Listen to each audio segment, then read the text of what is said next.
In SOLIDWORKS, you can get information from a part when inserting a bill of material.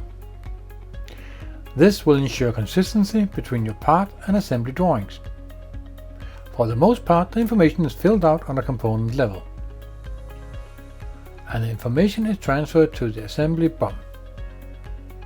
However, it is possible to transfer information from the BOM to the components. If you insert a BOM and realize that some of the information is not filled out, simply double-click on the field with the missing information. When the pop-up box asks if you want to break link, press Keep Link. Fill out the field with the required information. If you open the component and look at the component properties, you will see that the information is added here.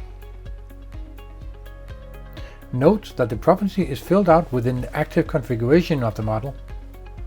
After verifying that the information is there, we save the model. This is a quick way to spot and fill out the missing properties.